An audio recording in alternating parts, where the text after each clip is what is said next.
ছোট পর্দার জনপ্রিয় অভিনেত্রী তাসনিয়া ফারিন সম্প্রতি তার বড় পর্দায় অভিষেক হয়েছে।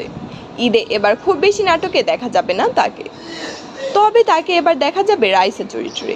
এই গল্পের দর্শক দারুণ একটি বার্তা পাবে।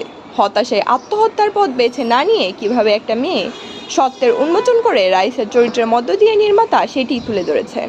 বিয়ের পর খুব সুন্দরভাবেই সংসার ও চাকরিটা করছিলেন রাইসা, তবে সংসারে তার দুজাহা মাঝে মাঝে তাকে নানা রকম মন্তব্য করত, কিন্তু রাইসা একদম পাত্তা না দিয়ে স্বামী রাকিবের কাছে নিজেকে প্রিয় করে তোলে। কিন্তু বিপত্তি ঘটে রাইসার প্রাক্তন প্রেমিককে ঘিরে। সে একদিন সোশ্যাল মিডিয়ায় রাইসার একটা ভিডিও ছাড়ে, আর নিমিষেই বদলে যায় রাইসার চারপাশ। এমনই এক গল্পে নির্মিত হয়েছে নাটক মুক্তি। এতে রাইসা চরিত্রে অভিনয় করছেন তাসনিয়া ফারিন। নাটকটি নিয়ে দারুণ আশাবাদী অভিনেত্রী।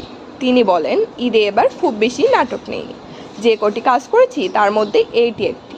গল্পে দর্শক দারুণ একটা বার্তা পাবে। হতাশায় আত্মহত্যার পথ বেছে না নিয়ে কিভাবে একটা মেয়ের সত্য উন্মোচন করে আমার চরিত্রের মধ্য দিয়ে নির্মাতা সেটি তুলে ধরেছেন। নাটকটিতে আরও অভিনয় করেছেন খায়রুল বাশার।